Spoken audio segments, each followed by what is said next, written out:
Bienvenidos a esta tercera sesión de la terapia del oxígeno y cuidado intensivo. Ahora nos vamos a centrar en cómo vamos a referir pacientes a un nivel más especializado de atención médica. Tenemos un panel muy interesante, el doctor Kaine Mwesi del Centro Médico de Kilimanjaro en Tanzania. La doctora Mary Rose Osasua del Hospital Nacional de Abuja en Nigeria, la doctora Ana María Crawford de la Universidad de Stanford en los Estados Unidos, el doctor Jean-Claude Uwimana, quien trabaja en el Hospital de Kigobora en Ruanda, doctor Salim Hasilami de Aga Khan, la Universidad en Kenia, Shelley Porter de la Universidad de Stanford en los Estados Unidos y la doctora Vanessa Moore de la Universidad de Zurich en Suiza. Les damos algunas reglas antes de iniciar. Las veremos rápidamente para poder pasar directamente a la sesión. Nosotros estamos basando este programa en el amor y el respeto. Por favor, respondan amablemente. No reaccionen agresivamente si están en desacuerdo con algo que alguien escribió. Por favor, senden todas las preguntas al chat de preguntas y respuestas y no duden en presentarse. Si su internet está bien, entonces les pedimos que prendan su video para que podamos ver a todo el grupo. Si tienen algún problema técnico, manden un comentario en el chat o al correo electrónico que aparece en la pantalla. Esta sesión está siendo grabada. Su participación significa el consentimiento para grabar esta sesión. También recuerden que hay que cuidar las medidas de control y prevención de las infecciones. Les pedimos que no tengan a muchos participantes en la reunión y que guarden distancia física. Contamos con interpretación hoy en francés y en español. En la parte inferior de la pantalla pueden ver un icono que dice interpretación. Al darle clic pueden elegir español o francés, pueden elegir solamente escuchar la interpretación o bien pueden escuchar la interpretación y el audio original al 20% en el volumen. Esto lo pueden encontrar en ese botón de interpretación.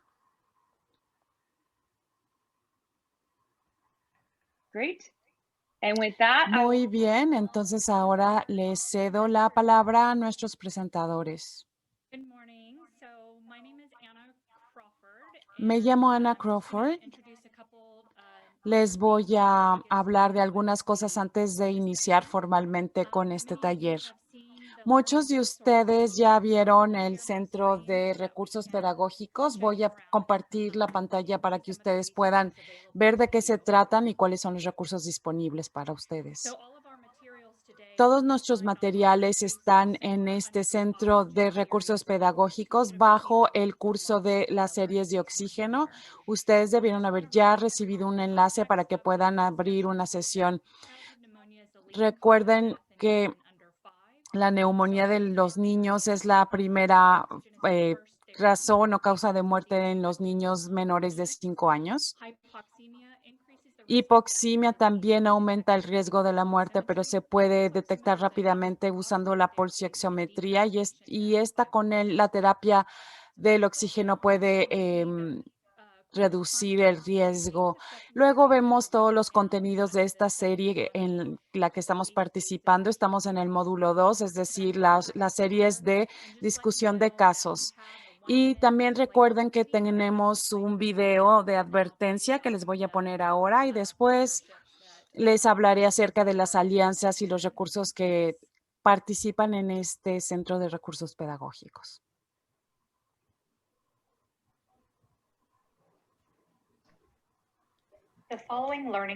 Estos recursos pedagógicos buscan promover el intercambio de conocimiento y experiencias entre los profesionales de la salud.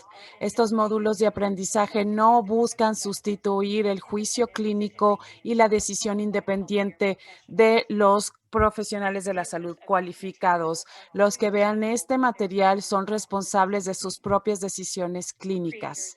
Los creadores de estos materiales no pueden culparse de ninguna reclamación, pérdida o daño resultada de la información que se usó en este centro de recursos pedagógicos o durante la discusión. Los creadores y los administradores de este centro de recursos pedagógicos hacen lo posible por proporcionar información actualizada y precisa. Sin embargo, la información cambia rápidamente. Los creadores y los autores no pueden hacerse responsable de ninguna información que no sea precisa.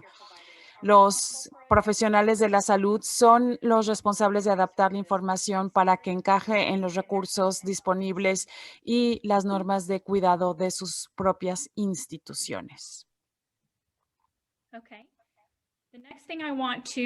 Y lo siguiente que quiero mencionarles es las divulgaciones y los conflictos de intereses, es decir, las alianzas que han permitido estas series y también que exista este recurso de centros pedagógicos. Este centro de recursos pedagógicos busca dar pruebas de alto nivel para los profesionales de la salud. Prometemos que vamos a mantener la educación abierta y gratuita. Prometemos que no hay publicidad y también prometemos mantener nuestros estándares éticos y también acercarnos a los aprendices con humildad. Estos son los patrocinadores de este centro de recursos pedagógicos. Como ven, Assist International, ECO y la Universidad de Stanford. Ok, ahora entonces vamos a entrar a la sección de la discusión de casos, y la parte número 3, que es cuando referimos la atención médica a alguien más.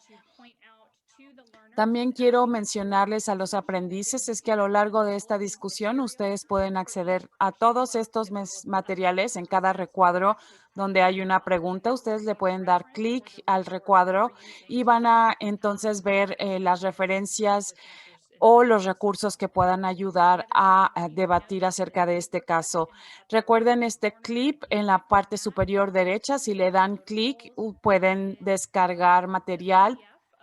Uno en formato PDF, que son las diapositivas de esta presentación, y también tienen una lista de verificación para la práctica médica.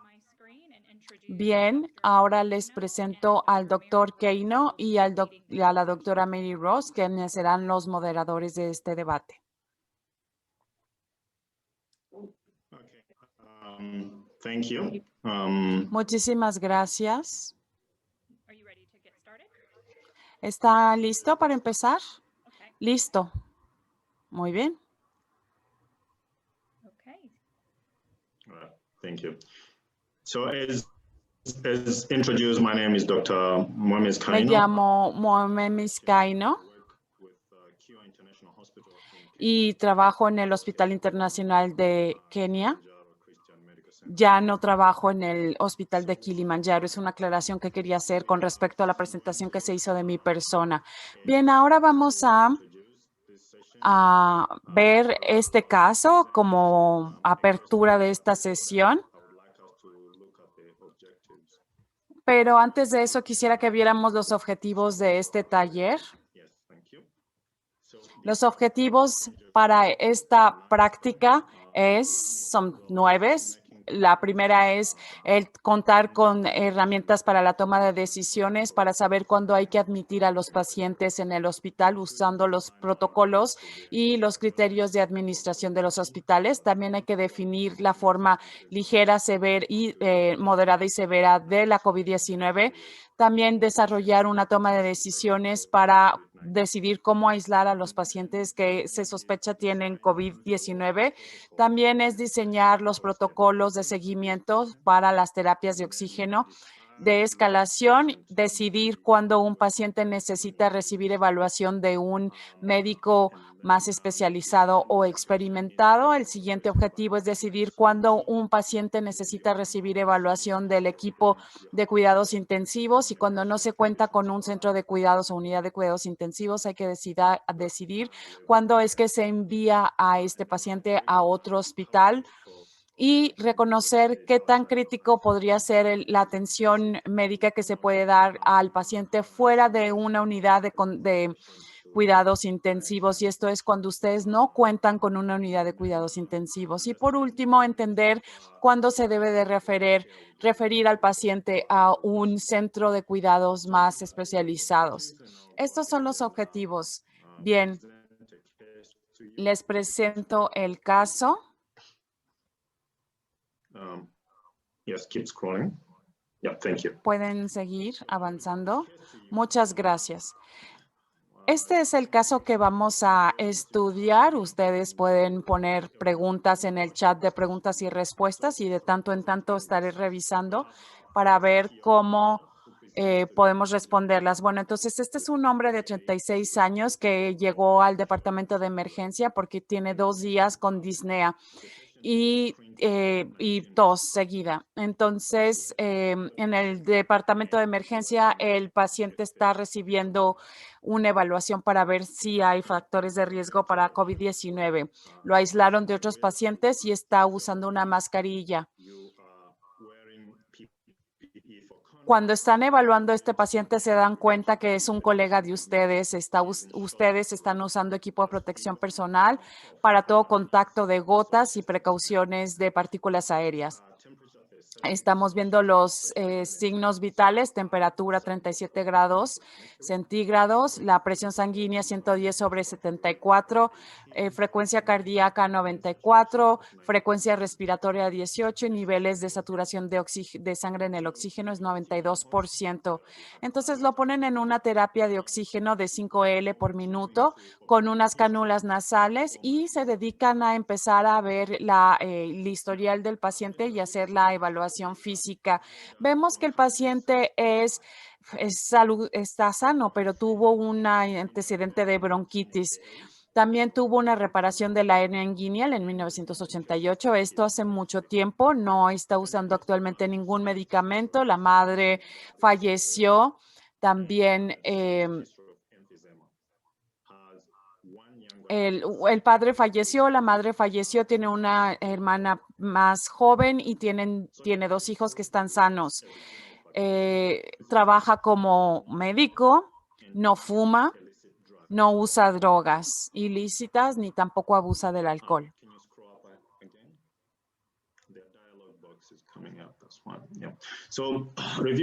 Bien, entonces cuando estamos viendo todos estos, la revisión de los sistemas, vemos que todo es negativo, aparte del historial de la enfermedad que había tenido, es decir, la bronquitas. Entonces hacemos una evaluación física del paciente. Vemos que se mueve bastante bien, que sus articulaciones están bien. Su rango de movimiento es normal. Tiene una apertura oral de más de 3 centímetros. Su sistema cardiovascular tiene una frecuencia normal. No tiene MRG. Y el relleno del CAP es de menos de 2 segundos. Esto es normal. El examen pulmonar, vemos que tiene un sonido bastante duro. Tiene taquinea de 32 BMP. El abdomen está suave, es blando. Y en cuanto a las articulaciones y las extremidades, tiene un edema y la piel es cálida, está seca y está intacta. La pregunta que les queremos hacer es si ustedes admitirían a este paciente en el hospital o lo manejarían desde el hogar, tendrían atención médica en el hogar, y consideran ustedes que tienen la forma ligera, moderada o severa de esta enfermedad.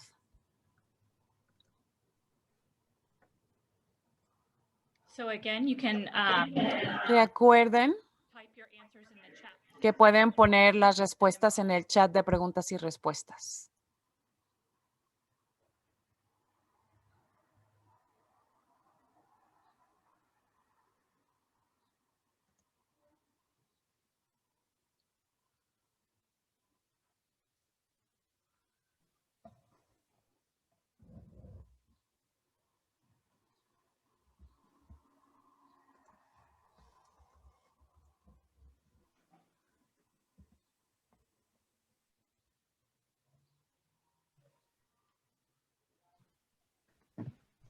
Dr. Kano, what do you think of these?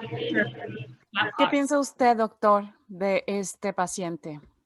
Most people want to admit him to the hospital, it seems. La mayoría de las personas dicen que hay que admitirlo en el hospital. I didn't check on the, so I think this patient, yes, should be, Sí, yo creo que hay que admitir a este paciente al hospital room air debido a la saturación y porque tiene taquimia. admitted. Sí, hay que admitirlo al hospital, definitivamente. Classification, Vamos a revisar la clasificación, severity of es la presentación clínica de personas con una infección de SARS-CoV-2 y vamos a tratar de compararlo East Africa. con los resultados o las experiencias en África.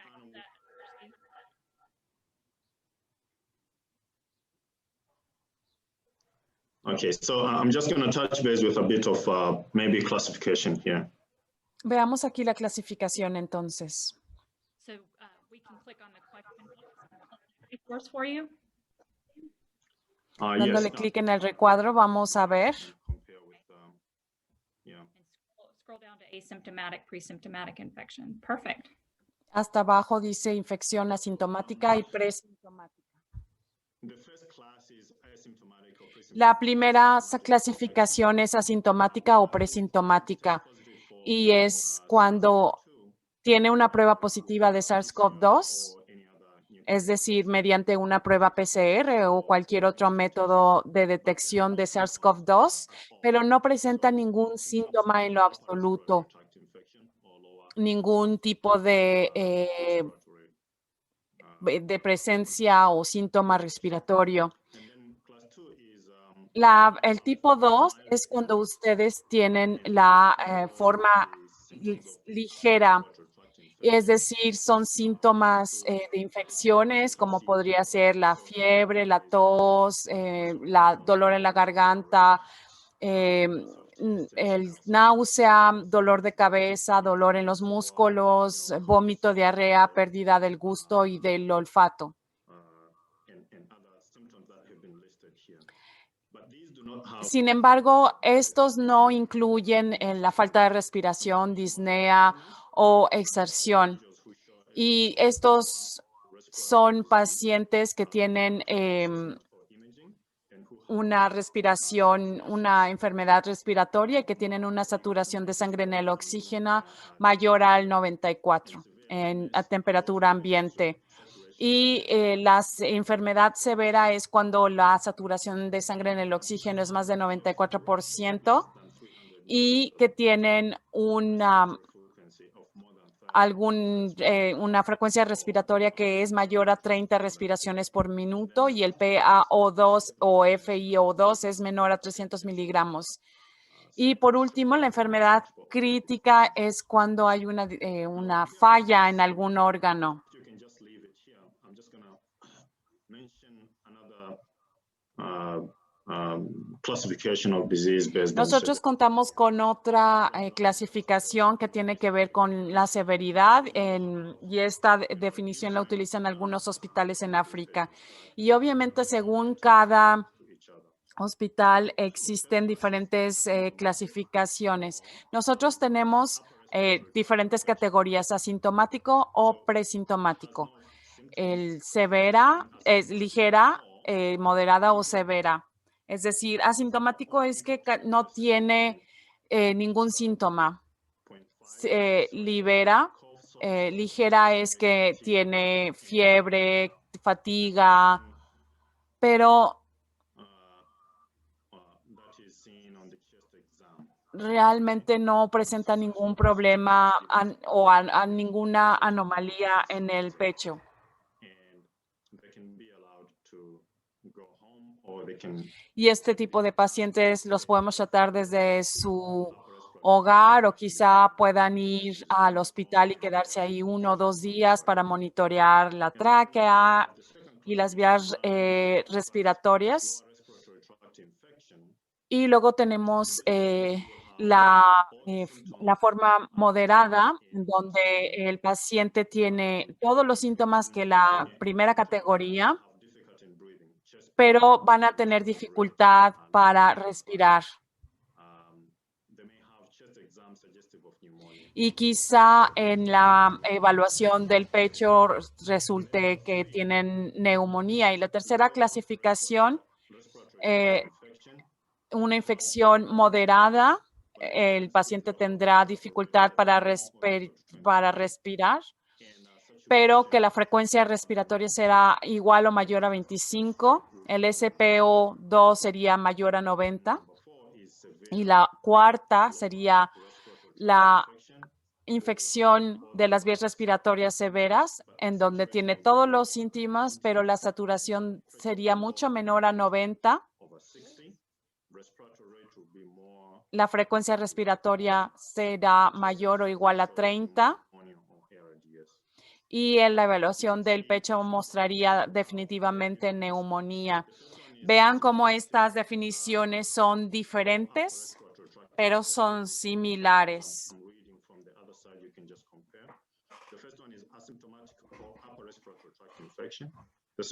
Y luego tenemos otro tipo de definiciones que estoy leyendo de Internet y ustedes pueden encontrar las mismas definiciones según sus autoridades, las autoridades de su país. Y hay clasificaciones que no muestran ningún tipo de clasificación severa. Podemos entonces pausar un momento y preguntarle cuál es la experiencia de los panelistas, cómo han experimentado ellos en sus centros de salud.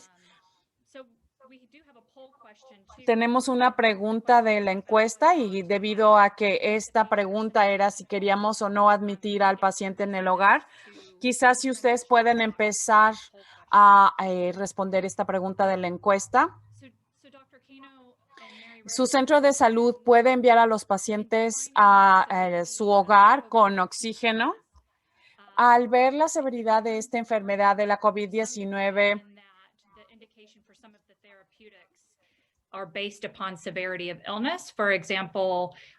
podríamos ver cuáles serían las indicaciones de la enfermedad, por ejemplo, la dexametasona. ¿En qué momento ustedes empezarían a considerar estas terapias? Okay, so these are considered according to the conversation I've had with physicians who are handling COVID patients. These are considered on moderate to severe lower respiratory tract infection. So moderate to severe.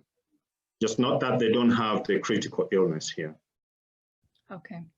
In Nigeria, we give remdesivir and dexamethasone to patients with severe illness. And severe illness being defined as having an oxygen requirement, isn't it? Y esto significa severo es que necesita oxígeno, ¿verdad? Sí, definitivamente. ¿Y entonces cómo lo hacen en Suiza, doctora? You're muted, dear. Está en silencio. Sorry. We now try to give remdesivir to patients. Nosotros primero tratamos de identificar la forma severa de la enfermedad antes de enviarlos al centro de cuidados intensivos.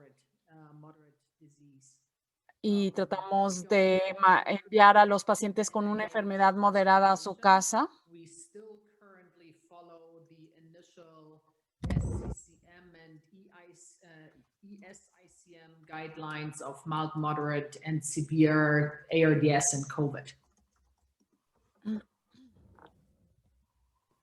I would like to add something. In Nigeria, we Me do gustaría agregar algo más. En Nigeria nosotros no tenemos estas definiciones de moderada y severa. Quizá nosotros usamos la clasificación moderada y severa. No tenemos una diferencia entre crítica y severa. And Arthur, that if a patient needs oxygen, Si un paciente get dexamethasone, which is essentially what we do. as well. necesita ser admitido, también empezamos a darle dexametasona, lo que todos hacemos por acá. Eso es lo que estamos viendo. Bueno, perdón por la interrupción, pero quería que este fuera un debate interactivo. Bien, entonces regresemos a la diapositiva. I think most of the hospitals here will give Me parece que la mayoría de los hospitales aquí 2 antibiotics like azithromycin and darían por lo menos 2 antibióticos, ceftriaxone, heparin o dexametasona zinc, o and, zinc, but they don't give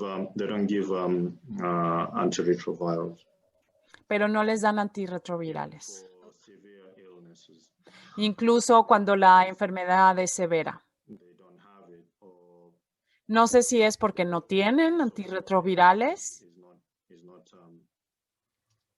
convincing enough. o porque quizá no les convenza Thank you, Dr. el Khalil. funcionamiento de Dr. este Can I medicamento. move on now? Bien, ¿podemos avanzar? Yes, thank you. Okay, so we're going to have some practice change Bueno, action. vamos a hacer algunas The prácticas. first is we're going to develop Primero, vamos a hacer protocolos de triaje y criterios de admisión para los pacientes que tienen una sospecha de infección de SARS-CoV-2. Y también vamos a educar a los profesionales de salud en lo que respecta a la definición de la forma ligera, moderada y severa de la COVID-19. Creo que ya hablamos de eso, ¿no? Quizá podamos avanzar y empezar a hablar acerca de una sala de aislamiento para las enfermedades infecciosas transmitidas por aire. Si ustedes nos pueden hablar de qué en el chat, para ustedes, ¿cuál es la definición de una sala de aislamiento? Y si no cuentan con una sala de aislamiento, ¿cuáles son las otras opciones que tienen ustedes para entonces mantener a los pacientes sanos y seguros y distanciar a los pacientes con la COVID-19 de los que no tienen COVID-19?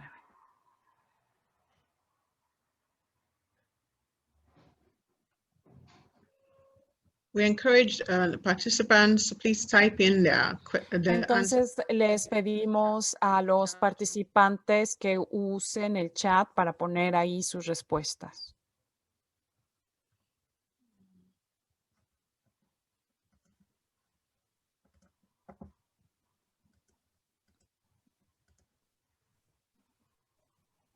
The first question is, what is an airborne infection isolation room? And then secondly, your hospital does not have an airborne infection isolation room. What Bueno, other estamos viendo algunos comentarios ya. Recuerden que las preguntas son, ¿cuáles son las salas de aislamiento y cuáles son las opciones que tienen para aislar a los pacientes cuando no cuentan ustedes con un espacio o una sala de aislamiento?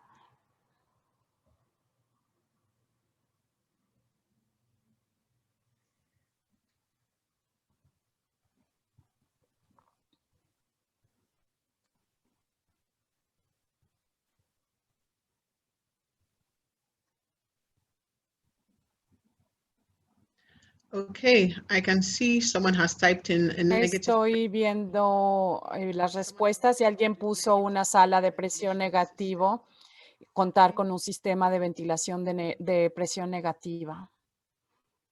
Okay, and in Mexico, we do not Aquí have alguien isolation dijo rooms. que en México no se cuentan en los hospitales de las zonas rurales no se cuentan con salas de aislamiento y entonces a veces usan las salas de operación. Okay, so Y luego otras respuestas o alternativas son una sala ventilada y el uso de equipo de protección personal. yeah, airborne infection isolation room. There's a poll here. Aquí tenemos una pregunta de encuesta.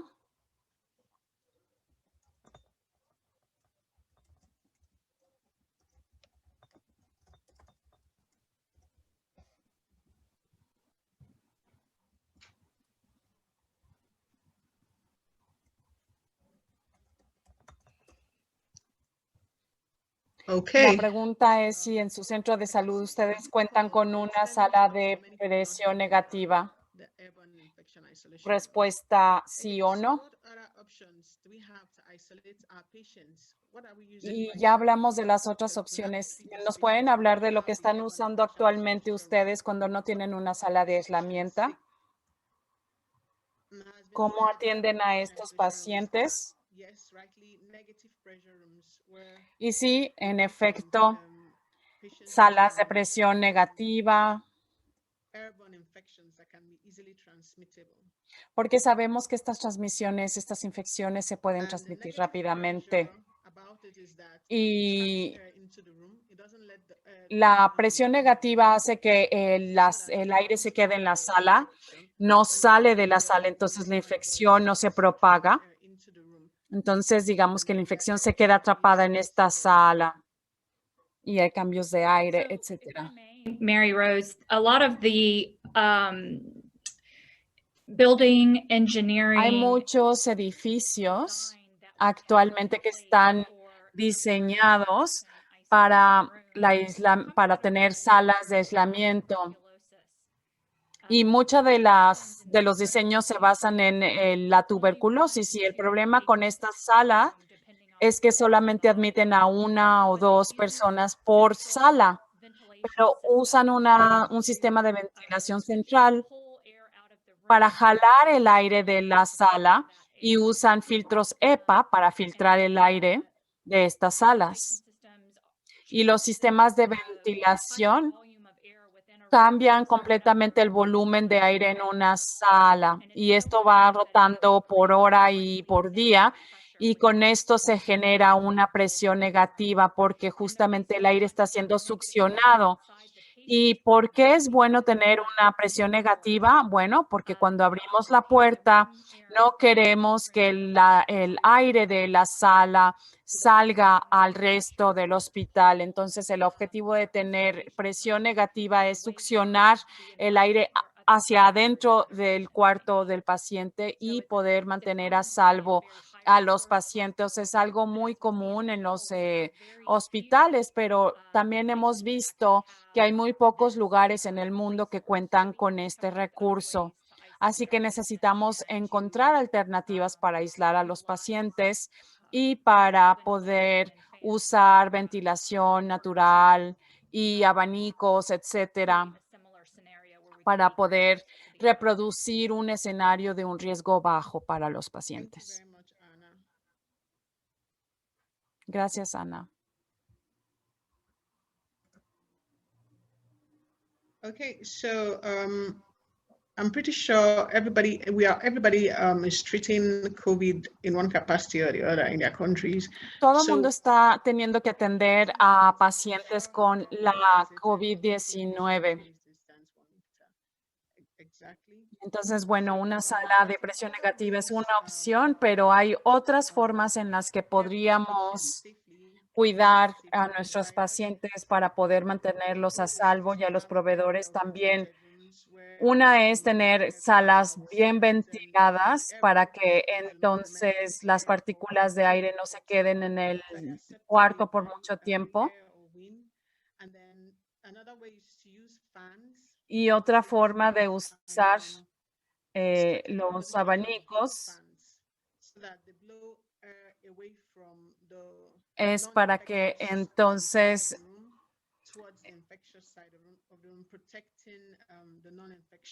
las partes para proteger a las personas de la infección. Y los abanicos no pueden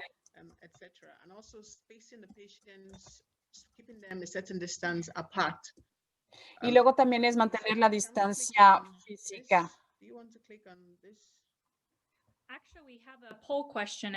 De hecho, tenemos una otra pregunta de encuesta, pero también tenemos este manual. La pregunta de encuesta es la siguiente. ¿Cuáles son los métodos que usan su centro de cuidados para disminuir la propagación de infecciones o de agentes infecciosos? Elijan todas las que apliquen. La primera son ventanas abiertas, la segunda son abanicos, la tercera son filtros EPA, la cuarta ninguna de las anteriores.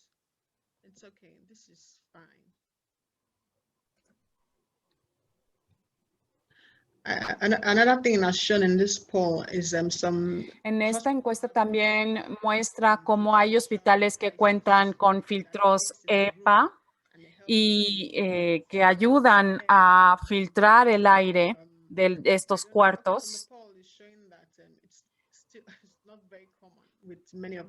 Pero bueno, vemos como muchos de los participantes a esta serie de seminarios están diciendo que no cuentan con filtros EPA. Así que bueno, por ejemplo, por lo menos en Nigeria no contamos con tantos filtros EPA. Entonces, los recursos que estamos compartiendo aquí dice control de infección de la tuberculosis en la página 26 de este PDF.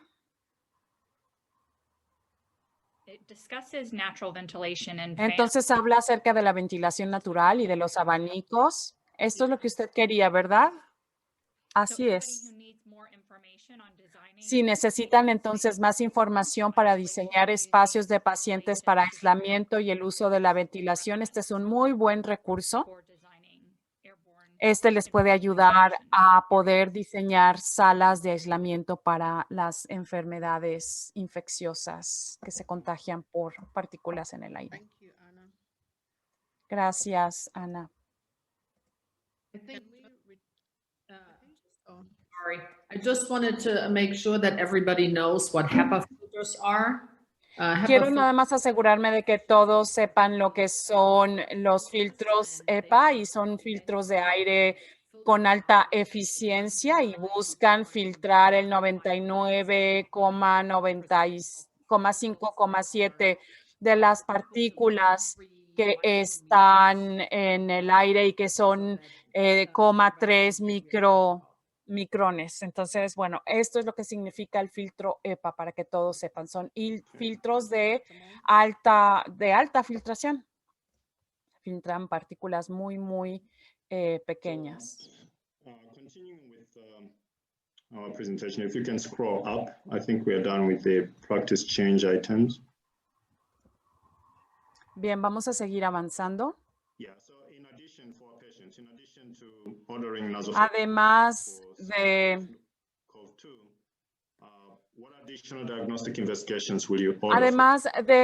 hacer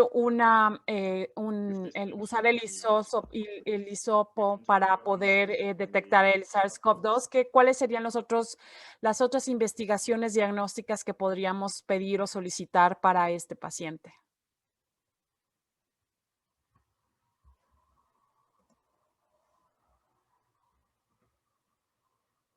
So we are moving on with our case here, and the question is, vamos adelante con las preguntas, además de lo que es para el paciente que estamos viendo aquí, ¿qué diagnósticos, investigaciones quiere hacer si este paciente estuviera en su hospital?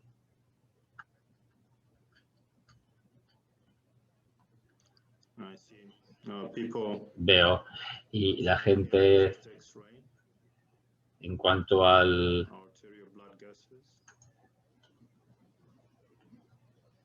los rayos X,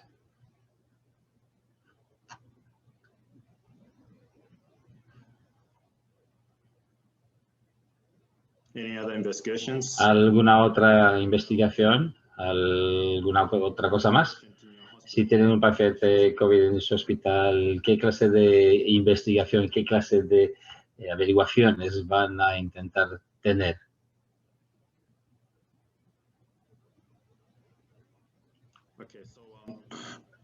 Bien, entonces, para este paciente tenemos una radiografía del pecho aquí, unos rayos X. ¿Podemos ir un poquito más hacia abajo, por favor? Y parece que el paciente es ingresado al hospital y en una cama de aislamiento en el hospital. Cuando llega a la sala, le estamos tomando otras vitales, como vemos aquí. tener latidos a 99 por minuto, presión arterial a 160, tasa de respiración 28 por minuto y saturación de oxígeno a 89 y la temperatura es 38,5 grados Celsius. Pasando a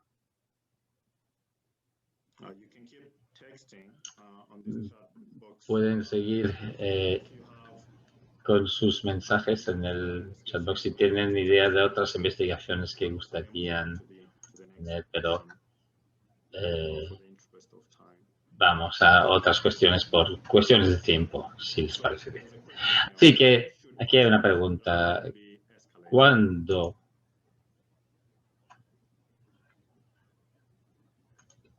debería pasar la terapia de oxígeno hacia arriba? Es decir, ¿cuándo debería haber una escalación?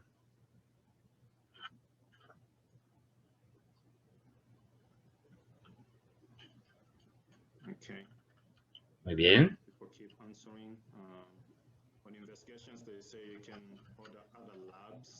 Aquí se puede decir que se puede pedir otros resultados de laboratorio, alguna otra imagen.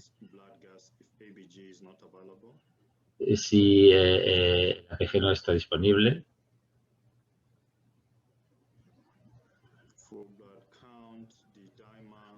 A nivel de sangre, panel de hígado, en las investigaciones normales y habituales para los pacientes COVID, pero la mayoría de los hospitales aquí no pueden llevar a cabo esas averiguaciones. Si puedo, Keino, me gustaría mencionar que en muchos sitios no hay capacidad de comprobar y hacer las investigaciones de laboratorio que vienen recomendadas en protocolos de recursos más elevados. Una cosa que me gustaría comentar es que muchos de esos laboratorios por motivos académicos muestran el nivel de inflamación que sufre y padece el paciente, pero no cambia necesariamente la gestión, cómo se lleva al paciente. Así que cuando los recursos están muy limitados, yo creo que un análisis de sangre y un panel metabólico sí son esenciales. Creo que rayos X del pecho sí es imperativo. Y luego un seguimiento con SPO2 es igualmente importante. Pero me gustaría escuchar de los panelistas que otros resultados o análisis de laboratorio son necesarios para optimizar los tratamientos de pacientes cuando no hay acceso a cosas como ferritina o CRP o D-dimers o SR o algunas de esas otras cosas de laboratorio.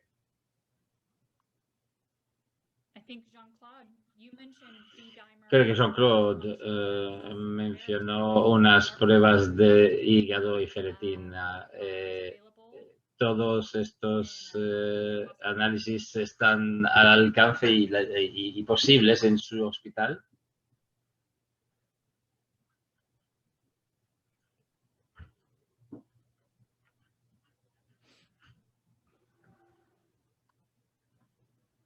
Does Anna. anyone, Yeah. does anyone else have an opinion about what labs are most Una opinión sobre qué resultados de laboratorio son esenciales aquí, qué análisis. Sí, iba a decir algo. Claramente esto no es trata de lo que los laboratorios, pero la observación del paciente es absolutamente esencial. Podemos ver el color del paciente marciano, es la tasa de respiración y podemos tener una idea muy buena del nivel de la destreza respiratoria al observar el color del piel y todo eso. Sí, estoy de acuerdo. Creo que con el paciente COVID-19, sin embargo, tenemos que tener cuidado porque el virus puede afectar casi cualquier órgano del cuerpo. Así que tenemos cardiomiopatía, fallo renal elevado, también falta de funcionamiento de los hígados. Así que hay que saber cuáles son los problemas de los órganos de esos pacientes, bien sea con examinaciones clínicas o observaciones. Sí, estoy de acuerdo. Estaba pensando escalar el cuidado, pero tiene razón. A veces pacientes llegan, tienen un aspecto estupendo y están muy mal de COVID. Hay que tener eso presente también.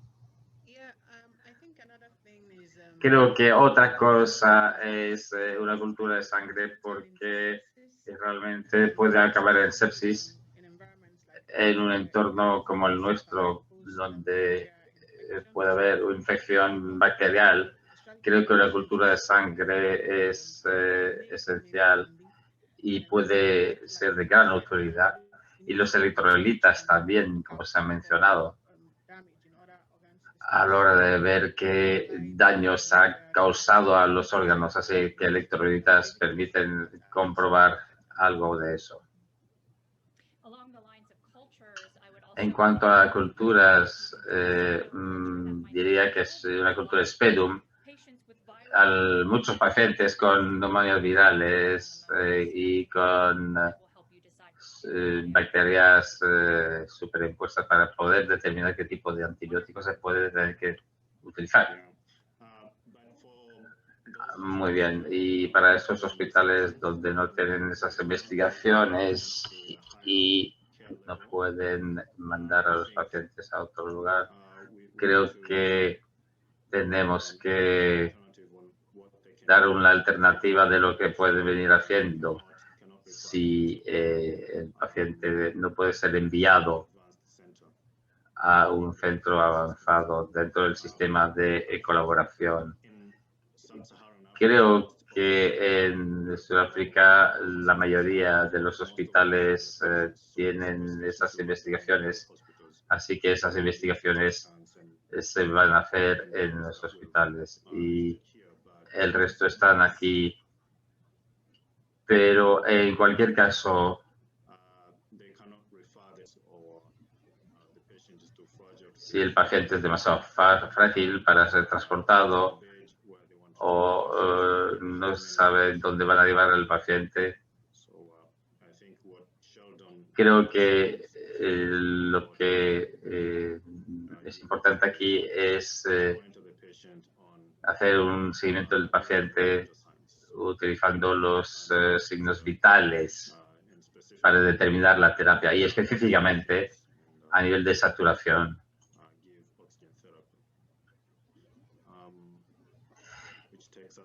Y eso nos lleva al punto siguiente, Ana Crawford. ¿Podemos ver, por favor? Sí. Sí, vamos a ver si Alana también puede intervenir aquí. Bueno, la pregunta siguiente. ¿Cuándo debería haber una escalada en caso de fallo? Intensificación. Y podemos ver esto una vez más, pero pueden dar sus respuestas en el box para el chat, en la caja de chat, en la sala de chat.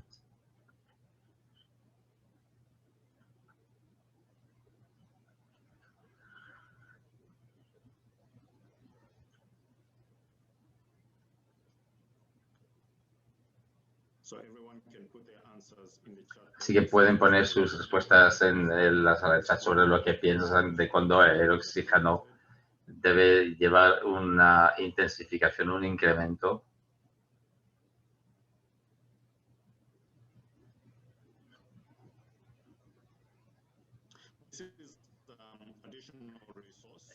Esa es la fuente de recurso adicional. Pueden clicar en la caja azul, en el icono azul. Pueden leer más sobre intensificación a la hora de dar terapia de oxígeno.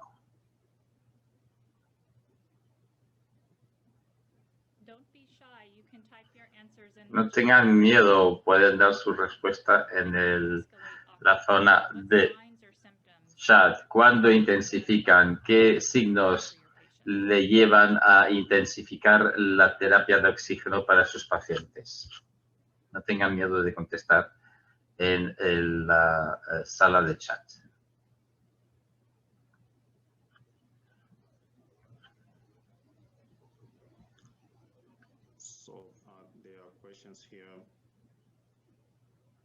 Aquí hay preguntas.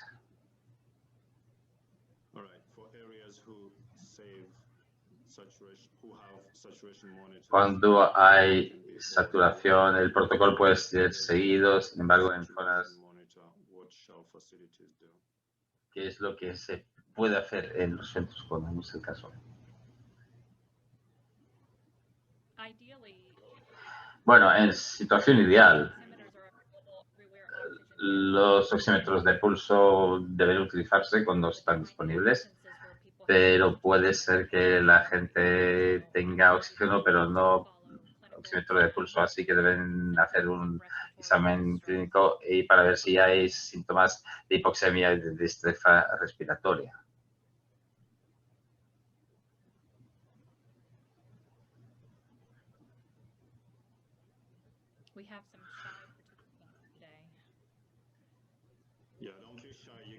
Tenemos participantes muy tímidos hoy. No lo sean, por favor. Pueden poner sus respuestas a sus preguntas en la sala de chat. Bueno, hay alguna gente que están levantando la mano, que es muy cortés, muchas gracias. A lo mejor les vamos a pedir que se salgan de su estado de silencio microfónico.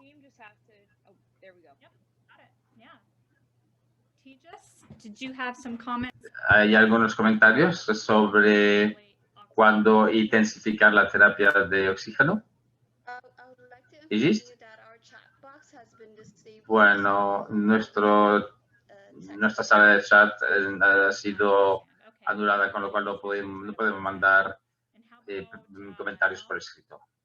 Bueno, vamos a ver, lo intentaremos solucionar. ¿No, mismo problema?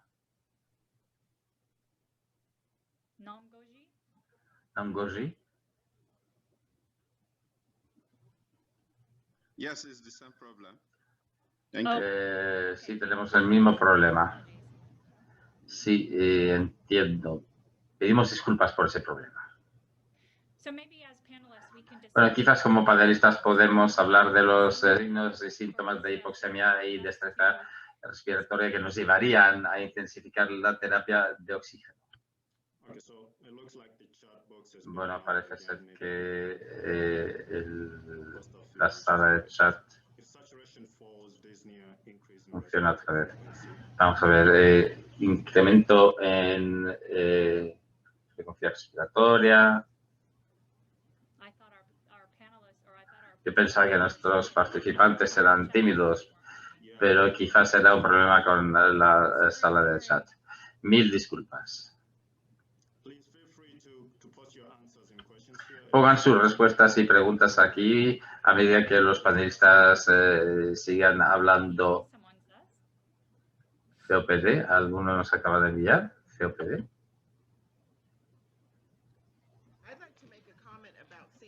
Me gustaría hacer un comentario sobre COPD.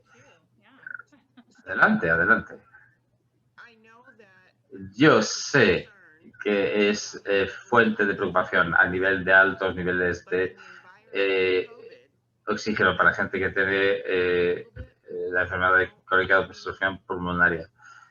Pero con COVID eso no digo que se anula, pero no hay que preocuparse tanto, diría yo, por toda la cuestión de la enfermedad de obstrucción pulmonaria crónica y el oxígeno y todo eso. Hay que asegurarse de que el paciente recibe suficiente oxígeno y no dejarlo hipóxico. No sé si me entienden. Algunos centros hospitalarios donde he trabajado, sí, hay que mantenerlo más bajo, pero no se preocupen de, digamos, una regla bien establecida. No sé, Ana, ¿qué te parece eso? Bueno, volvamos un paso hacia atrás para explicar un poquito COPD y oxígeno para los que no entienden el tema de que sea un reto clínico. La gente, los pacientes que tienen la enfermedad de obstrucción pulmonaria crónica y enfisema, hay preocupaciones a la hora de administrar niveles altos de oxígeno y podría empeorar la condición del paciente. Así que en términos generales intentamos tener SpO2 más bajos o de oxímetro más bajos. Típicamente intentaríamos ir a 88%, a pesar de unos niveles de 92 o 94 como objetivos en algunos otros pacientes. Para enfisema, nuestro objetivo queda puesto más bajo. El pensamiento más generalizado es que los pacientes con esta enfermedad desarrollan con tiempo una hipoxia para respirar, es decir, que necesitan estos niveles más bajos de oxígeno para tener una función respiratoria. No es cierto, no es la verdadera razón por la cual los pacientes con COPD algunas veces les irá peor con altos niveles de oxígeno. Es un resultado más bien fisiológico, un fenómeno que se llama vasoconstricción hipóxica. Y la vasoconstricción hipóxica ocurre cuando zonas del pulmón no pueden participar en intercambio de gas. Cuando esas zonas de los pulmones con enfisema no pueden participar en el intercambio de gases, los vasos sanguíneos ahí se van a reaccionar mal y van a llevar sangre a las zonas del pulmón donde puede haber intercambio de gas. Cuando hay un exceso de oxígeno en esos pacientes, los vasos sanguíneos van a empezar a dilatarse y va a haber un shock porque estarán con perfusión, pero no ventilación a ciertas zonas del pulmón. Así que, para simplificar la cuestión con esos pacientes, es que el SpO2 sea igual o mayor a 88% y será bueno para este tipo de población. Bueno, ahí la fisiología detallada, pero creo que es importante entender que los pacientes de enfisema necesitan oxígeno, pero no los mismos niveles que otros pacientes. Gracias, bien explicado. Gracias. Yo no quería que la gente se viera envuelta en, bueno, ¿es un paciente COPD o no? ¿Me entiendes? ¿No? Me entiendes perfectamente. Para que no haya necesariamente esa preocupación. Sí, en resumen, no tengamos miedo a oxigenar al paciente. Quiero presentar a Shelley, que es terapeuta respiratoria y está en Stanford. Y el papel es importante para ayudar a los médicos y enfermeros y enfermeras a llevar a cabo las cuestiones respiratorias con ventilación no invasiva, flujos de oxígeno. El papel del terapeuta no es habitual. Por ejemplo, en Ruanda no hay terapeutas respiratorios, así que es un papel muy especializado. Felices de tenerlo nosotros. Gracias, Shelley. Que no, volvemos contigo.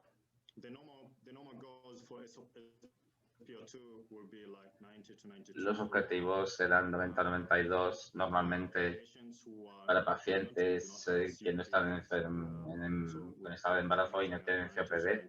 Así que el objetivo es 90-92 más o menos. Para mujeres embarazadas deberíamos ser 9-5. Situación en COPD, como Ana acaba de describir, debería aproximarse al 88 o más. Pero si no sube por encima de 92, no está mal. Ahí va otra pregunta. Como conclusión de esta parte, ¿cómo consultarían un médico de alto rango o de cuidados intensivos a nivel de oxigenación para este paciente? Por favor, respuestas en el chat box o levantando la mano dando respuestas si el chat box no funciona. La pregunta es, ¿en qué nivel, en qué momento de terapia de oxígeno consultamos con un médico para que venga a evaluar el paciente o en qué momento consultamos con el personal de la UCI para venir a evaluar este paciente. Si podemos recibir sus respuestas, por favor.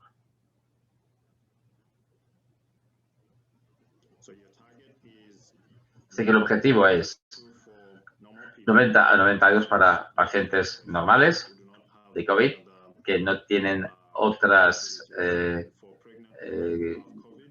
condiciones, y para mujeres embarazadas con COVID por encima del 95%, y para los que sufren de COPD por encima de 88%, pero sin poner demasiado estrés si ya están entre 88 y 92. Ahora, bien, si hay problemas para alcanzar estos objetivos, ¿cuándo van a consultar con el médico o con el personal de la UCI para que vengan a evaluar este paciente? Esta es la pregunta, y las respuestas nos las pueden mandar. Lucy dice que una necesidad incrementada de oxígeno. María Cristina dice que 90, bajando, no respondiendo a terapia.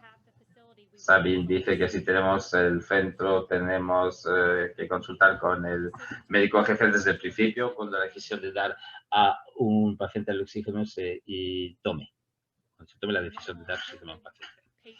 Cuando los pacientes con COVID normales no se mantienen a 90-92 por 24 horas o empeoran en cualquier momento, o hay un incremento de necesidad de oxígeno, y eso nos viene de Mohamed Usman. Excelentes respuestas en todo caso.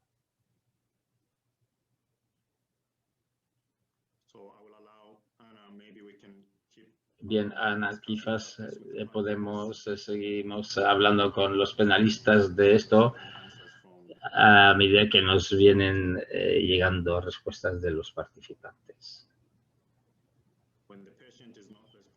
Cuando el paciente no responde bien a la terapia de oxígeno, eso nos lo dice Nam Gauger. Susana nos dice que por debajo del 90% hay que consultar con los médicos jefes antes de la administración de oxígeno, que baja en saturación. Menos del 90% por los pacientes normales, 92% para las mujeres embarazadas, y eso es cierto. Quizás podríamos hablar un poquito sobre por qué el objetivo SPO2 es diferente en diferentes tipos de pacientes y por qué muchas veces escuchamos cifras diferentes, 92, 94, 90. ¿De dónde salen esas cifras? ¿Cómo es que no podemos venirnos a una cifra? Me gustaría, por favor, pedir a los panelistas que nos comenten de dónde salen esas cifras y cuál es la cifra de saturación de oxígeno y qué significa para dentro del cuerpo. Vanessa, ¿tienes algo que comentarnos a nivel de oxigenación, hipoxemia, comparado con hipoxia, y por qué hay un SPO2 más elevado para una paciente embarazada o séptica? Y no quiero dejarte en evidencia, pero me parece que vas a tener buenas respuestas. Bueno, sí, estamos midiendo la oxigenación con el oxímetro de pulso por norma general. Entonces estamos fijándonos en la relación entre la hemoglobina oxigenada comparado con la hemoglobina no oxigenada. En realidad utilizamos la hemoglobina para el transporte a los órganos destinatarios, y a todo el mundo le encanta tener una cifra al 100%, por ejemplo. Hay que tener en cuenta que la hiperoxemia, es decir, un exceso de oxígeno, es igualmente dañino.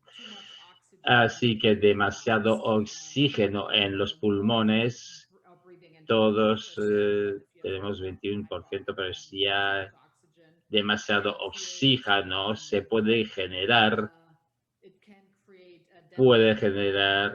un daño a los órganos y puede llevar a una inflamación de la alveola que nos de una situación de fibrosis en última instancia. Siempre queremos estar asegurados de que el paciente recibe suficiente oxígeno para sostener los oxígenos, pero no pasarnos para causar daños. ¿Y por qué diferentes pacientes van a tener distintos objetivos? Pues depende en realidad de la fisiología. Los pacientes, como explicaste, tienen un sistema de protección para explicar en los pulmones donde hay un cierre del pulmón dañado para solo utilizar el pulmón sano para oxigenar el paciente. Y acaba siendo 2 pacientes en uno. Así que hay que tener un margen más elevado de seguridad en aquellos pacientes. A veces es importante tener un poquito de margen de seguridad, especialmente cuando estamos en un estado hiperbólico. Entonces, se utiliza el oxígeno más rápido en un estado de descanso, de reposo, si me entienden.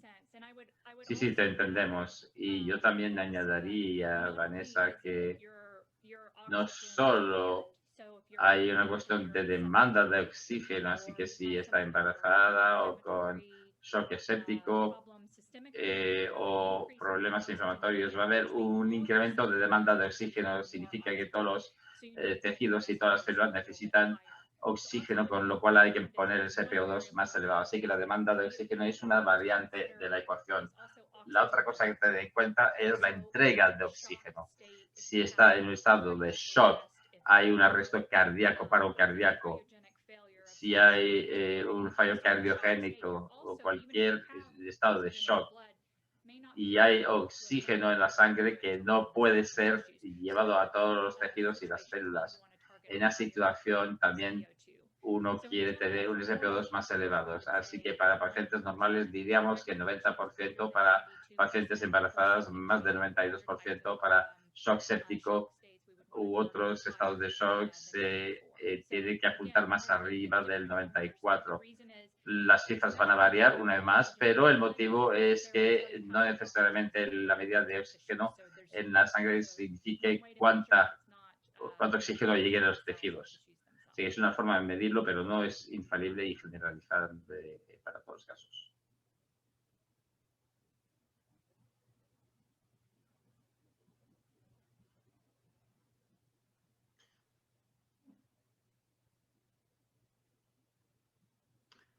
Okay. Muy bien.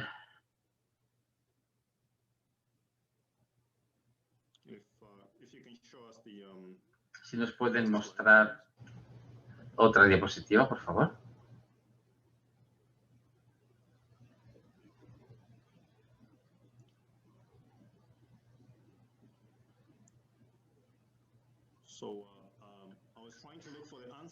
Bueno, buscando las respuestas en cuanto el momento en el que es necesario llamar a un médico o pedir que venga el personal de la UCI a evaluar ese paciente.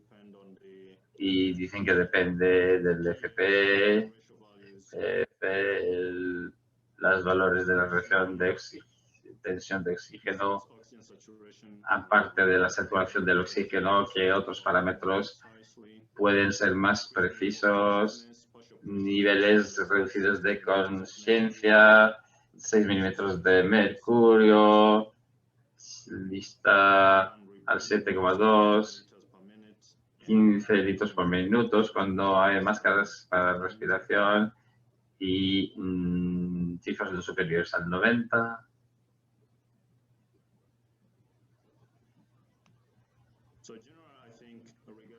Así que generalizando en cuanto a terapias de oxígeno, cuando se llama a un médico se recomienda que cuando están a 40, que es equivalente a un flujo de 6 litros por minuto y la saturación es 90 o por debajo, en esos casos llamemos a un médico para una evaluación y si el FO2 está a más de 50%, el equivalente a 8 litros por minuto en máscara, el paciente tiene una saturación de 90 y más.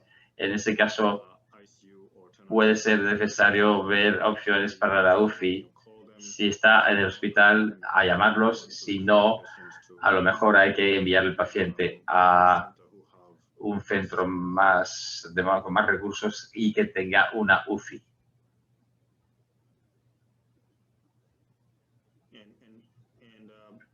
Y se puede ver un documento aquí, cliqueando en el icono azul, puede ir a la fuente de recursos donde se puede revisar una información correcta sobre lo que puede ser implementado en el hospital.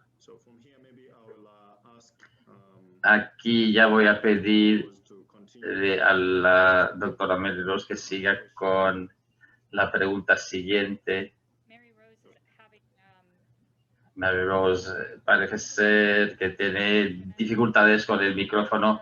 Voy a ver si el proyecto ECO puede conseguir que utilice otro aparato. Bueno, voy a seguir entonces.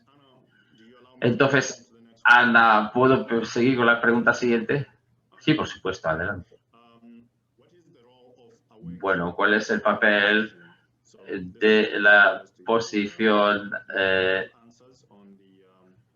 Pueden dar una respuesta en el chatbox aquí o pueden hacer sus preguntas.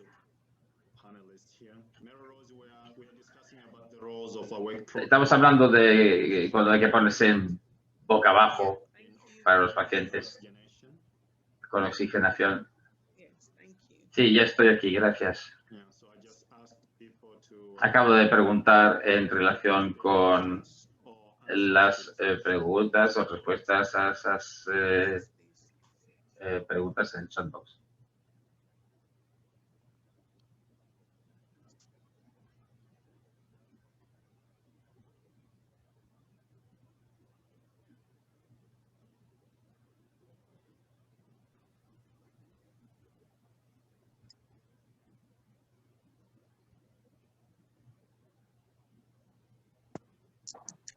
Okay. So let's see.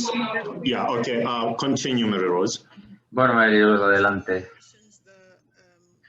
Bueno, puesto que antes de COVID había posiciones boca abajo, pero desde COVID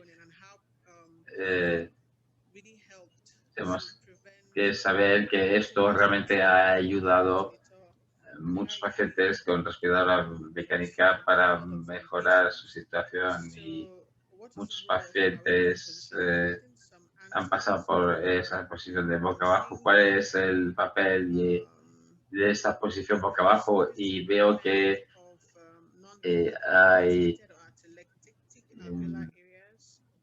mejoría de las zonas atelácticas, decrece la presión sobre los pulmones, mejora la oxigenación al reclutar las alveolas, mejor perfusión de la parte inferior de los pulmones. Excelentes respuestas. Puedo ver que hay un papel para la posición en boca abajo. La cuestión aquí está en que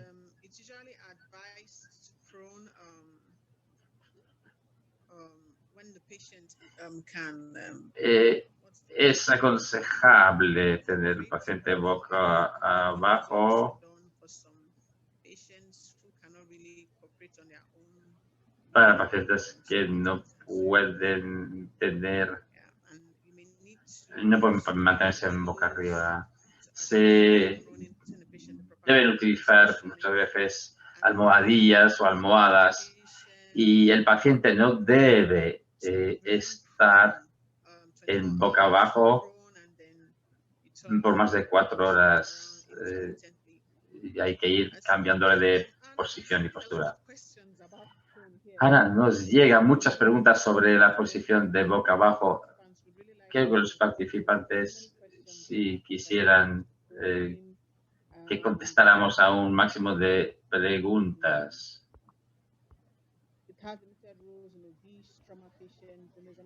Pacientes obesos, pacientes con trauma. Creo que es algo que deberíamos hablar, ¿no crees? Sí, veo muchos comentarios excelentes. Mejora la oxigenación, mejora la ventilación y perfusión en simbiosis. Y también tengo que decir que estar boca abajo es realmente es algo que llevábamos tiempo haciendo antes de COVID. Sabíamos que estar en boca abajo mejora la oxigenación en los pacientes. Y también quisiera añadir para todos los participantes y panelistas que el 23 de noviembre tenemos un panel de expertos para contestar las preguntas habituales. Va a ser una mesa redonda y esto viene a colación. Entraremos en más detalles sobre la posición boca abajo. Se puede utilizar en situaciones de conciencia. Los pacientes cooperan y ellos mismos se ponen boca abajo. Igualmente con los pacientes intubados. Hay protocolos que han sido puestos en marcha para ambos casos. Tenemos un recurso que no compartimos en realidad en esta conversación, pero hay un diagrama fantástico a la hora de tomar decisiones que hemos compartido en nuestras sesiones de preguntas habitualmente hechas. Voy a mostrarles mi pantalla para que entiendan lo que está disponible en el centro de estudios.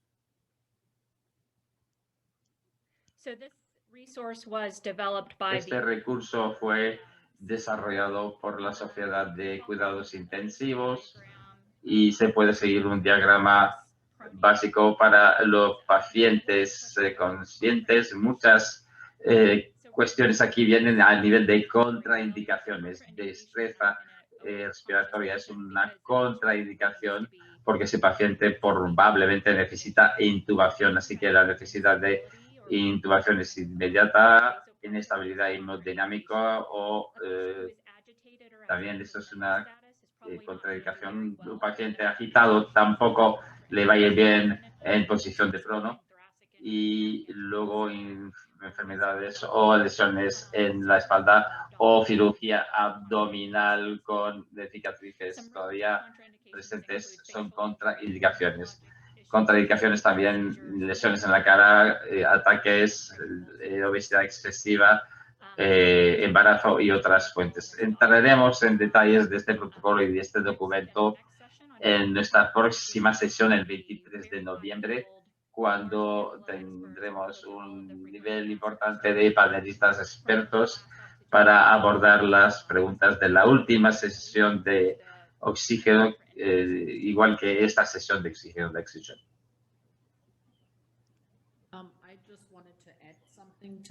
Yo quería añadir algo en cuanto a la posición de prono. And in this trial, patients were prone that had a PF ratio on less than 150. Tenía una proporción de más de 150 y si estos pacientes recibían cánula por más de 16 horas antes de devolverlos y antes de volverle a poner la cánula, tenían una mortalidad mayor. Entonces, la cánula ha sido útil en el pasado, pero con COVID ahora hemos estado a tener más cuidado y hemos estado usando cánula con pacientes que no habían recibido esto anteriormente. Así que Este método es algo que hemos comenzado con esta pandemia y ha resultado ser bastante útil con pacientes con COVID-19. A mí me gustaría agregar algo siempre y cuando usted haya concluido, doctora. Gracias. Una pregunta para la doctora Moll. Ustedes usan cánula 16 horas y luego ¿por cuánto tiempo descansa el paciente antes de que le vuelvan a poner la cánula? Depende mucho del protocolo del hospital. Creo que en el ensayo Proceta fueron por lo menos 4 horas de descanso en el hospital, aquí, con la Universidad de Zúrich. Y a veces solamente hacemos un descanso de 2 horas y luego les volvemos a poner la cánula. Y estos son con pacientes entubados, porque son pacientes realmente muy enfermos y resultan mejor con la cánula. Entonces les damos solamente un descanso de unas 2 horas y luego el equipo de cánulas regresa y les vuelve a insertar la cánula. Y de hecho, hay algo más que necesitamos saber. No es muy fácil usar la cánula con los pacientes y sobre todo con los pacientes entubados o pacientes que tienen muchas líneas. Entonces, es mejor tener un equipo especializado que sepa cuáles son las cosas que tienen que hacer para realmente usar las cánulas de forma muy segura. Sé que queremos pasar al siguiente tema, pero quisiera hablar de una cosa más. Bueno, primero es invitarles a todos que estudien esta opción de las cánulas nasales, porque esto nos ayuda a desescalar la atención médica conforme vamos haciendo la desescalación de la terapia de oxígeno para aquellos hospitales que no tienen la posibilidad de enviar a alguien rápidamente a donde están los pacientes. Consideren esta parte. Esta parte es clave para la atención médica de pacientes con COVID-19 y esto es algo que se puede usar con una cánula nasal, pero y con otros métodos más. Hay que estudiarlos. Algunos no se sabe todavía bien la seguridad, pero bueno, hay que tener en cuenta esto. Y cuando les ponemos la cánula al paciente, hay que asegurarnos de que puede respirar y que la cara o el rostro está hacia un lado, izquierdo o derecha. Pero es algo bastante útil y hay que considerar el uso de oxígeno para los pacientes. En la siguiente sesión de noviembre 23, vamos a hablar de estas cosas y aquí vamos a tener a muchas personas muy especializadas, un colega de Colombia, un colega de India. Entonces aquí vamos a realmente tener mucha información más. Entonces, bueno, estamos ya por concluir el taller de hoy. Vamos a devolverle la palabra al doctor Caino. Mostremos de nuevo las diapositivas del Centro de Recursos Pedagógicos. Gracias.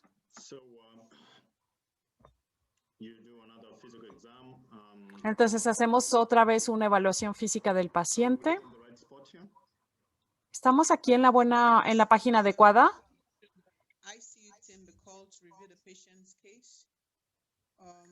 Nos saltamos la parte donde la unidad de cuidados intensivos revisa el caso del paciente, pero creo que no nos queda mucho tiempo ya. Bueno, esta parte la cubrí ya. Bien, muy bien. Entonces, ya cubrimos esta parte, hacemos una evaluación física del paciente. Y podemos pasar a la siguiente pregunta. Este paciente está teniendo problemas respiratorios o alguna falla respiratoria. ¿Y cómo definiríamos esta falla respiratoria? Veamos aquí los resultados del examen físico neuro. Aquí lo único que debemos de recordar es, vemos AIO por 4 PLMAW non focal. Entonces ya podemos ver la pregunta y podemos ya responder a esta pregunta de si esta es una falla respiratoria y cómo definiríamos esta falla respiratoria. Recuerden que les damos clic para ir al recurso y les pido a todos que usen el chat para poner las respuestas, para poder hablar de estas. Y si tienen preguntas, también usen el chat para hacerlas, para que las podamos leer y ver cómo las respondemos.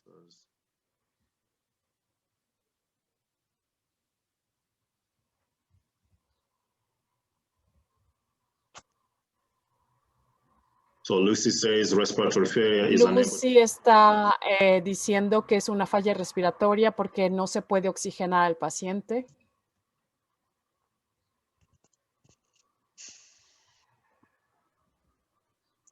If we can maybe quickly call in the panelists so that Quizá entonces invitemos a los panelistas para que nos den su opinión acerca de este paciente.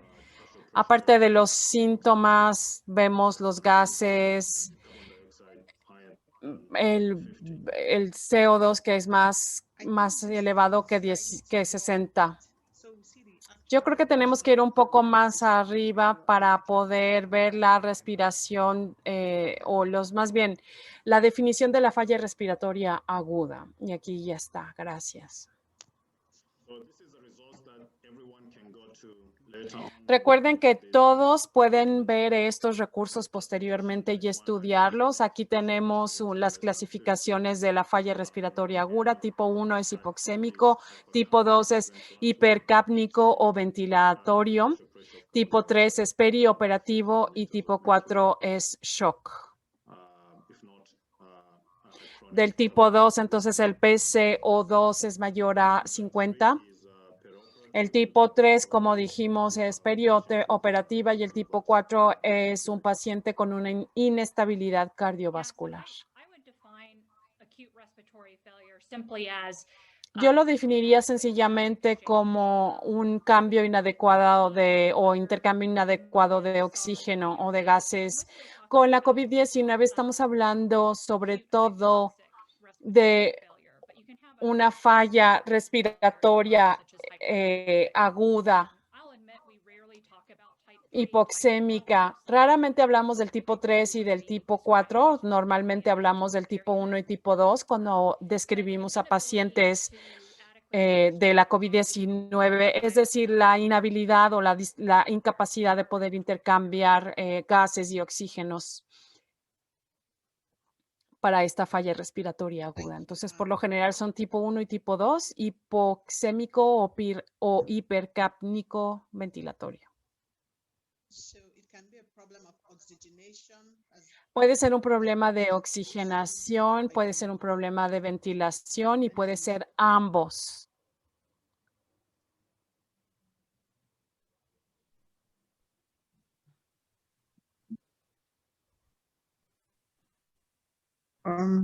The last question is, Y la última pregunta es, enumeren los síntomas y señales clínicos de una falla respiratoria para pacientes adultos.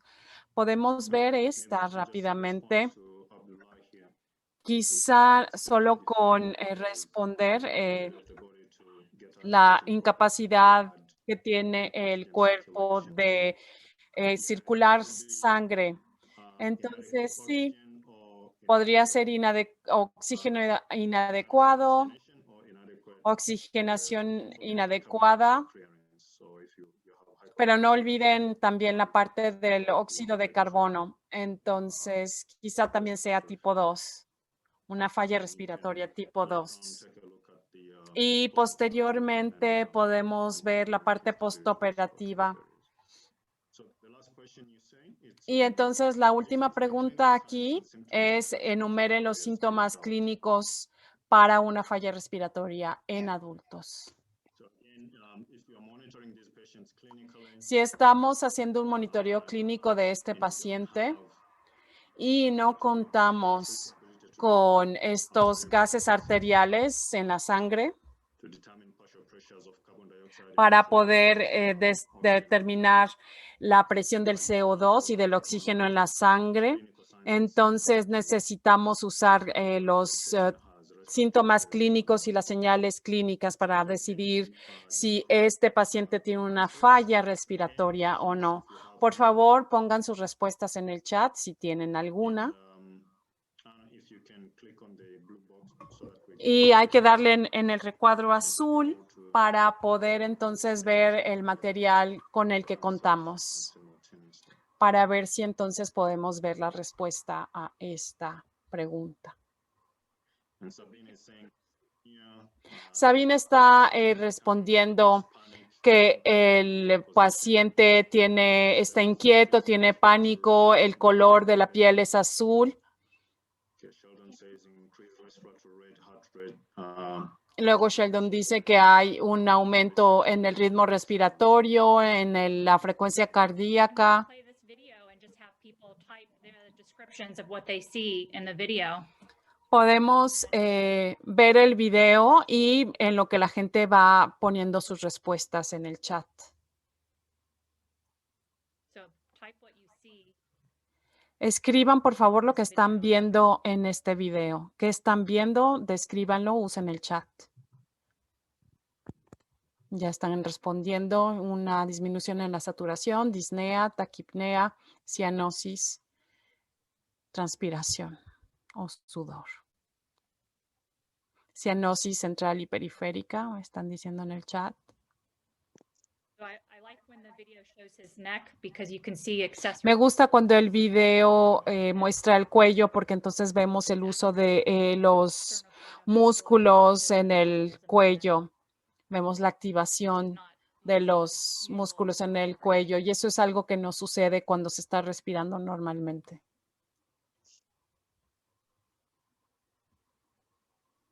Está haciendo uso de músculos accesorios para ayudarse a respirar este paciente. Y creo que nos han dado muy buenas descripciones en el chat. Sí, exacto. Están diciendo uso de músculos accesorios, disnea, taquipnea, cianosis, transpiración. El color de la sangre está oscureciendo.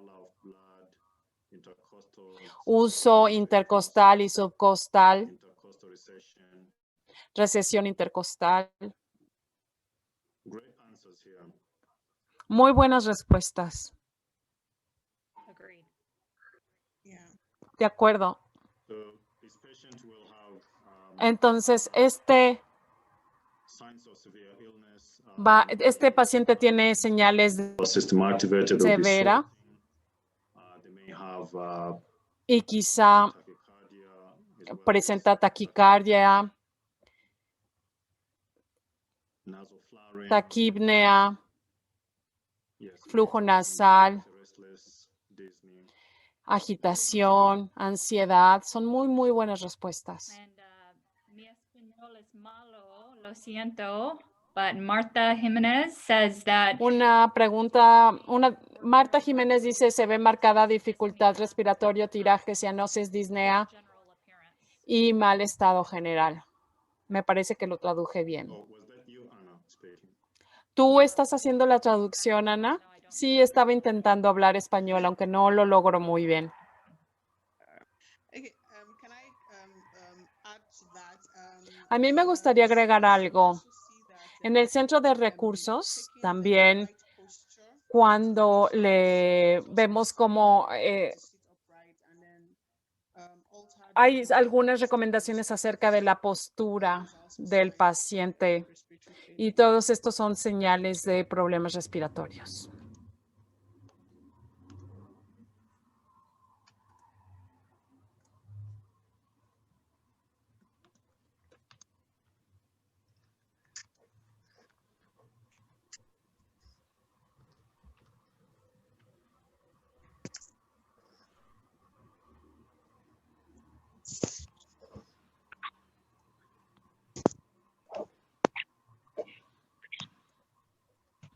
Wonderful. Maravilloso. Is that your conclusion or do you want to review the topics? ¿Esta es la conclusión o quieren revisar I said, is los... that your conclusion or would you like to review the topics? ¿Esta es tu conclusión o quieres revisar los temas? Bueno, podemos ver ahí esta revisión de temas claves. Manage the screen and the chat box, I Sí, bueno, es complicado estar teniendo los ojos en todos lados, una parte en la pantalla, otro en el chat, etcétera. Ok, entonces recuerden que debemos reconocer que tenemos que referir al paciente a un doctor más experimentado cuando los pacientes requieren del 40% de FiO2 o 6L por minuto de terapia de oxígeno y para que entonces el paciente pueda mantener su saturación por encima del 90%. Hay que usar una postura de cánula voluntaria en pacientes despiertos que presentan hipoxemia y que tienen una necesidad de escalación de oxígeno suplementario. Reconocer que se necesita enviar al paciente a una unidad de cuidados intensivos cuando los pacientes necesitan el 50% de FiO2 o 8L por minuto de terapia de oxígeno para mantener su SpO2 por encima del 90%. Y tenemos entonces la lista de las señales y síntomas clínicos para reconocer una falla respiratoria en los pacientes adultos. Y por último, reconocer la falla respiratoria y pedir ayuda. Los temas claves en este seminario fueron los criterios de admisión al hospital. Es algo que necesitamos saber y conocer claramente. Definir los niveles de severidad de la enfermedad, de ligera, moderada, severa para COVID-19. Contar con un espacio de aislamiento para los pacientes y conocer las estrategias de aislamiento para los pacientes con la COVID-19, la terapia de oxígeno de escalación. Entre las anterior a eso, si no tenemos una sala de aislamiento, podemos usar ventilación natural, ventilación artificial o combinarla. Asegurarnos de que hay flujo de aire, que el aire contaminado no vaya hacia las personas saludables, sino al revés.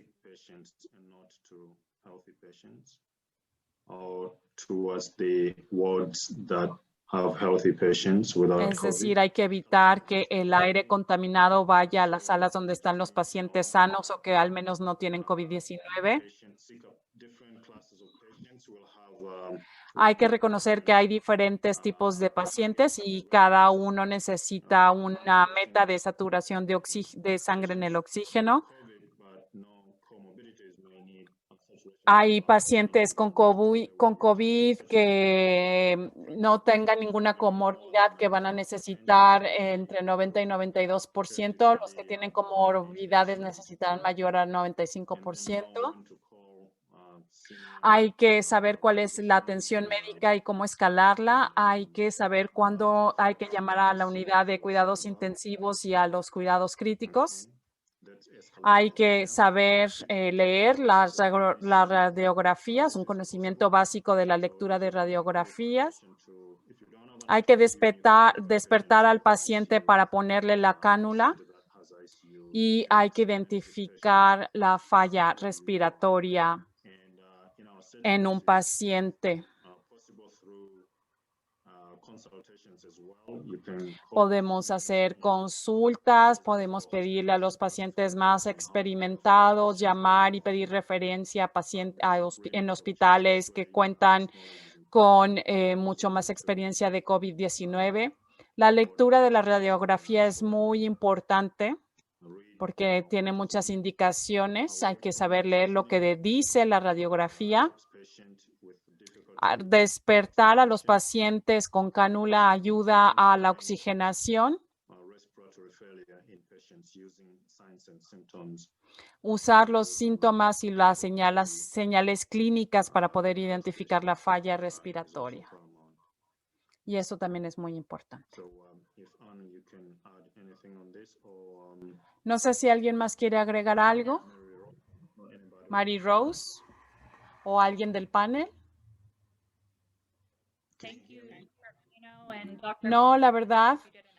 Bueno, muchísimas gracias a ambos por el excelente trabajo y por haber guiado a todos por este seminario. Muchísimas gracias. Antes de concluir, recuerden, bueno, me doy cuenta que nos hemos pasado del tiempo. Nos queda un minuto. Les pido, por favor, me regalen un minuto más porque hay muchas preguntas en el chat de cómo podemos obtener los videos y las diapositivas que se presentaron aquí, cómo recuperar los materiales educativos. Por eso, si me regalan un minuto, les voy a explicar cómo podemos acceder a estos recursos. Entonces, en el chat van a encontrar un enlace para el Centro de Recursos Pedagógicos. Rápidamente les voy a enseñar este centro para que sepan exactamente cómo funciona. Creo que ya pueden ver mi diapositiva.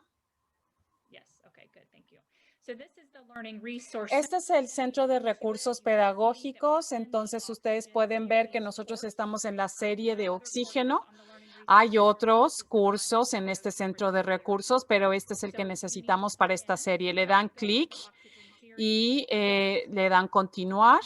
Y ya estamos dentro de la serie de Oxígeno y entonces hay que ir al módulo 2, que es el de las series de discusión de los casos. Y, por ejemplo, de la parte 1 y de la parte 2, los videos ya están aquí. Así que ustedes pueden darle clic ahí para ver los videos de la parte 1. La parte 1 habla del triaje y la parte 2 de la hipoxemia y de la terapia de oxígeno. Cuando lleguemos a la parte 3, vamos a subir más materiales en el centro de recursos. También pueden encontrar estos videos en la página web de Assist International. Y recuerden que la sesión de la parte 4, que será en noviembre 23, vamos a hablar de todas las preguntas y luego vamos a hablar en la parte 3 de cómo vamos a dar e identificar cuidados intensivos fuera de un centro de cuidados intensivos, es decir, cuando no se cuenta con un centro o una unidad de cuidados intensivos. Aquí, entonces, este es el curso que acabamos de concluir. Recuerden que hay un clip. En ese clip, si ustedes le dan clic, van a ver los materiales que pueden descargar de este centro de recursos. El primero son las diapositivas de esta presentación y la segunda es la lista de verificación. Recuerden que a lo largo de esta presentación vimos muchas listas de verificación que les ayuda a mejorar la práctica y aprender aún más. Entonces, en cada una de las secciones siempre hay un recuadro con lista de verificación y esta lista de verificación ustedes la pueden descargar para que ustedes puedan compartir su conocimiento, pero también para que ustedes puedan mejorar su práctica. Entonces, pueden descargar la lista de verificación, imprimirla y usarla. Entonces, estos son los recursos disponibles para ustedes. Tienen que crear una cuenta en este centro de recursos, pero una vez que ya hayan creado esta cuenta, realmente es gratuita, está abierta. Ustedes pueden compartirla con cualquiera que se interese en este curso. Muchas gracias a todos los panelistas. Muchas gracias por sus contribuciones y les cedo la palabra a Assist International. Gracias a todos por su participación. Muchas gracias a todos. Yo soy Elena de Assist International. Algunas notas para cerrar este taller. Gracias a todos por estar aquí en el taller. Gracias a todas las personas del mundo entero que están aquí. Gracias a los panelistas por su tiempo y su experiencia. Y también a todos los patrocinadores que han hecho posible este taller. ECO, Assist International, GE Foundation, Stanford Medicine, Health Sciences y ECO. Recuerden que está el enlace del recurso de centros pedagógicos. También por correo electrónico van a recibir el enlace.